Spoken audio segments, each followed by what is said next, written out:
Hello and welcome back to the channel, welcome back to another video. This one is captaincy model for game week 20. So we'll have a look at who is top of the model, top 10 players for game week 20. But before we get into that, let's have a quick look at how we got on in game week 19. So as you can see on screen, Salah was top. It was pretty close though. I mean, Haaland was in second and Palmer was in third. Only, 0.24 to split all three of them. But of course, as is often the case in FPL, the swing between them was massive. A lot of people were deciding between Salah and Palmer. Most went for Salah, of course. But like I say, the swing was massive. A 14-point swing. Salah got 16 points. Palmer with just the 2 points. Chelsea were really disappointing, to be honest. Lost 2-0 against Ipswich, of course. They did rotate a little bit, so Jackson didn't start. The likes of, who normally starts on the left, Sancho didn't start because João Felix started on the left, I think, and Nkunku up front. So yeah, a little bit of rotation, but whatever they did, it didn't work. Lost 2-0. Then we had Haaland, so to go back, Haaland obviously got 1 goal against Leicester, which got him 8 points. I don't think too many people own him anymore, but if you did own him, then he was a nice differential captain option, albeit still didn't score as many points as Salah. Then Son and Solanke in 4th and 5th now. This is again where Spurs just cannot be trusted. We've seen it week on week.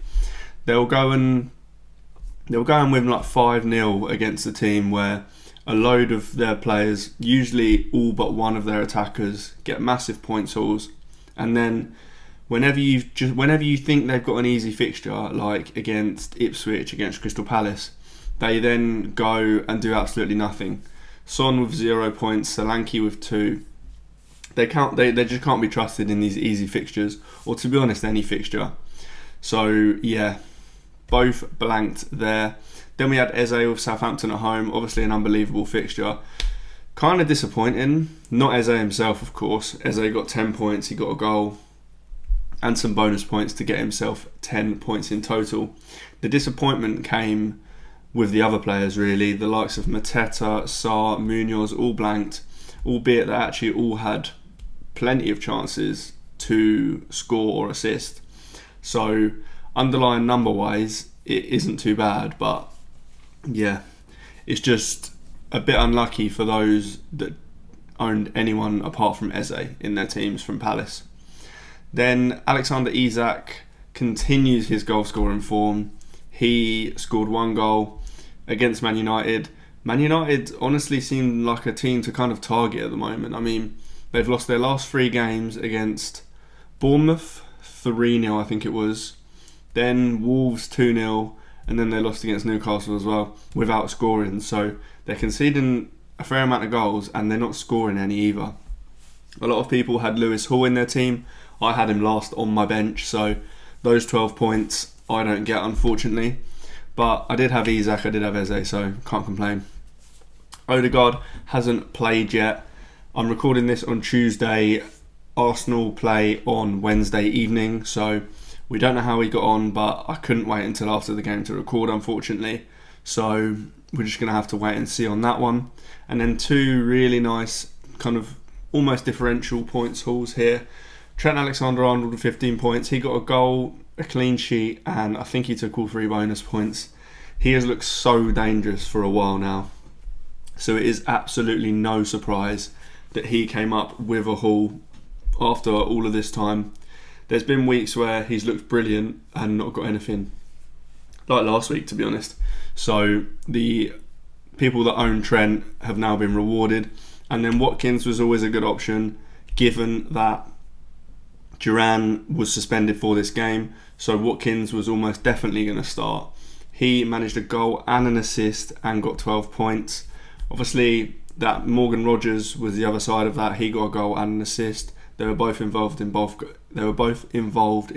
goals. Sorry, but Morgan Rogers obviously picked up his yellow card, so misses the Leicester at home game, unfortunately for owners. But yeah, Watkins was 10th in this list. He is in the Game Week 20 list as well. So we'll look at that in a second. But yeah, the model did pretty good this week. Besides Palmer, Son and Solanke, everyone's returned. Obviously we don't know how Odegaard's got on yet, but yeah, let's now have a look at the game week 20 numbers. Okay, so I've now got the bottom 7 for the game week 20 on screen. I will talk through these 7 and then we'll get into the top 3. So KDB makes an interesting appearance in 10th here. Now I've got his minutes at 65. We've seen some very odd minutes from KDB in the last few weeks, to be honest. I mean, we would just expect him to be starting most games now that he's fit and back from injury, or supposedly fit anyway. Maybe the reason he isn't starting games is because he isn't fully fit. But he did start the last game and City obviously won that game. So maybe we do see him start more often than not. I've got him at 65. I'm not sure really if that is correct, but it's kind of hard. When he starts, he'll probably play more than 65, but there is obviously quite a considerable chance that he is benched. So I can't have him up there in the kind of high 70s, 80s. I think it's fair. If you do think he starts and you think he gets quite good minutes, then he does probably go up this list quite considerably. Probably to around where Watkins, Isak, Trent are, if I'm honest. So he's in 10th. Odegaard is in this list again. He'll be a permanent fixture in this list, I imagine, unless he's got a really tough fixture. Now the reason for that is because with Saka out, Odegaard takes a lot of that penalty share. Now it's no guarantee that he does take the next penalty, but he is the most likely player to take one.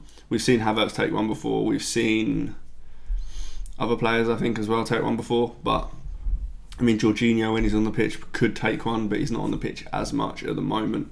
But yeah, Odegaard's probably the most likely, and he gets very good minutes. So all the time that Arsenal have an okay or good fixture, he'll be in this list. Now, Mbeumo comes back into the list this week as well with Southampton away. Southampton have looked a little bit better under their new manager. So I don't think this is quite the easy game that it would have been 3, 4, 5 weeks ago. But it is still a pretty good fixture. The only thing to say is that Brentford away from home haven't been as good as they are at home. A lot of that is down to their fixtures. They had much easier fixtures at home to start the season than they did away from home. So that does contribute to it, but they also just have been better at home. So that needs to be taken into consideration. But obviously it's Southampton, so it still is a good fixture. Son's in here at number 7 with Newcastle at home. I don't think this is a great fixture, to be honest. Newcastle have been playing really well at the moment. Spurs are so hit and miss that they're really hard to trust in any given game, as we mentioned when we were talking about the game week 19 numbers. If I owned Son, there is not a chance I'd be trusting him with captaincy, unless they're playing like a bottom 3 team, like a Southampton, a Leicester and Ipswich.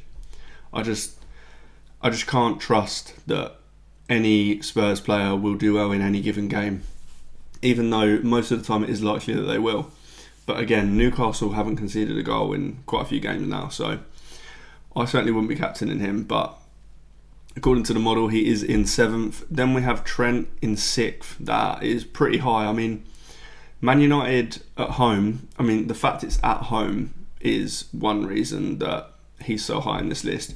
But Man United typically wouldn't be a good kind of fixture. But one, they're playing terrible at the moment. As we mentioned in the Game Week 19 section, they haven't scored a goal in the last 3 games, and they've conceded at least 2 in all of those games against teams that aren't the best either, like Wolves, like Bournemouth and Newcastle are good, but Wolves aren't.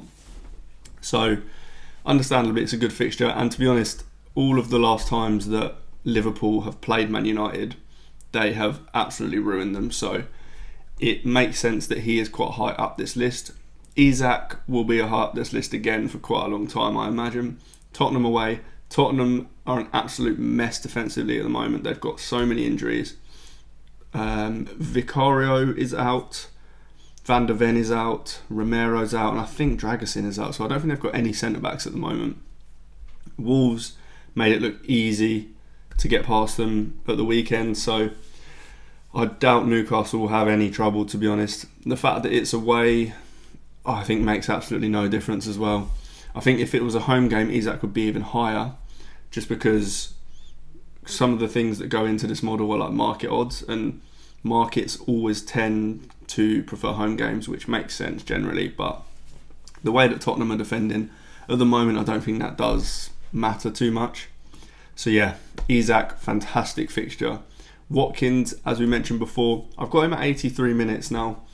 He could be more than that, really, but yeah. Anyway, Leicester at home is a fantastic game, of course. Probably one of the best fixtures you can get at the moment. We've seen that Ipswich can perform well against certain teams, like they beat Chelsea 2-0. We've seen that Southampton have improved a little bit under their new manager. West Ham's obviously a great fixture to target. But Leicester's probably the best fixture at the moment, especially at home. So Watkins is a very, very good option. Now, the top three here on screen. Obviously, Salah is top. Man United at home. Now, 7.11 is pretty high. We haven't seen above 7 that many times this season. Now, when the likes of Haaland were talked about as triple captaincy at the start, he was kind of in the 9s, so it's not triple captain level by any means, but 7.11 is still very high, especially given Haaland plays West Ham at home, which is one of the best fixtures you can get, and he's nearly a whole expected point down on Salah. And then Palmer is in third, considerably further behind, with Crystal Palace away. Now, an away game is obviously part of the reason for that. As I just mentioned, markets will always prefer home games. But also, Crystal Palace's defence just isn't as bad as Man United's and West Ham's at the moment. So, if you own Salah, it seems like it's the play to be captaining him. To be honest, he's very, very difficult to just go against in general, no matter the fixture at the moment. Liverpool are absolutely cooking. Salah is cooking to a next level right now. So yeah, these are the numbers for Game Week 20. If you think I've got any of the expected minutes wrong, do let me know in the comments. If you like the video, hit like, make sure you subscribe, and I will see you in the next one.